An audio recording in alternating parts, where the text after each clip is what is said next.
In the next 5 minutes, you will learn how freemium games make a lot of money, why players usually can't get to the highest levels without breaking out their credit card, and how some families have paid way too much money for their kids' mistakes. Yes, we play a lot of these games.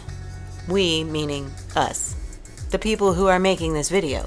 Pokemon Go? Yep. Clash of Clans? Yup. And they can take up a lot of time. But aside from being wildly popular, they're also a big business. The freemium games business model is carefully planned out, and Pokemon Go is the prime example of how to make a free game very profitable. The popularity of Pokemon Go exploded when it launched in July 2016. Less than a day later, the game was already the top-grossing and most downloaded app in the US, Australia, and New Zealand. 2 years after the app was launched, it had made $1.8 billion. People running through the streets trying to catch a Snorlax would have been unthinkable just a few years ago. Yet here we are as a society. But back to the original question, how does the game make money? As mentioned earlier, it costs nothing to download and play Pokemon Go and similar games. But as a player progresses in the game, optional purchases start to look very enticing if that player wants to advance. This is where Pokecoins come in. Pokecoins are the currency of Pokemon Go. Players need them to buy items that help them advance faster in the game. They're not absolutely necessary, and you can get some of the items for free, but if you don't have them, it takes a lot longer to gain more experience points and level up. So once the obsession with the game took hold and people committed to it, they spent a lot of money buying Pokecoins. It costs $99.99 to purchase 14,500 Pokecoins, and that won't get you very much, especially if you want to hold more items in your bag or more Pokemon in your Pokédex. And that's where sales come in. Pokemon Go has special deals every now and then so people can buy certain items at a discount. But the discount is only off of the price they've determined a completely virtual game piece is worth. And wouldn't you know it, this is all a psychological trick.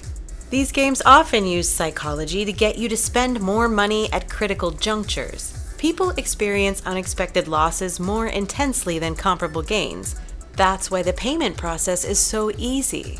Just a simple tap or click, and you've forked over more cash in order to advance in the game without giving it much thought.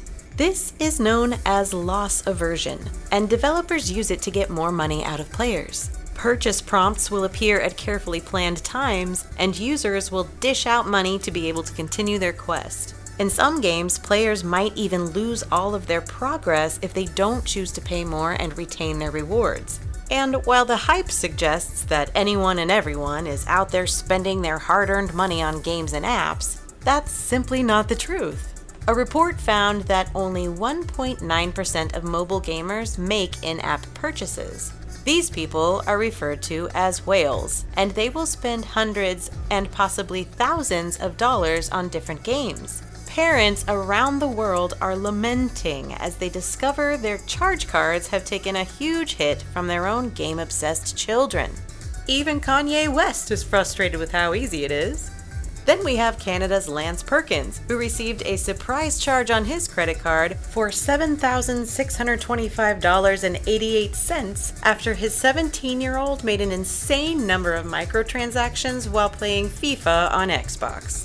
Or England's Steve Harrison, who accidentally left his card details saved on his Xbox and later found out his 12-year-old son spent £700 in 3 days making 81 separate purchases while playing Fortnite. And he wasn't the only one, because in the first 3 months Fortnite was available as a free download for iPhone users, it made $100 million. So what does this all mean?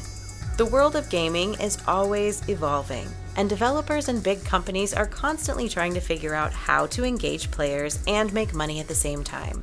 Companies have figured out how to manipulate certain gamers and take advantage of normal human emotions to make as much money as possible from a very small amount of people. Is it fair? That's up to you. Just know that this is the game, and we're all playing it, whether we like it or not.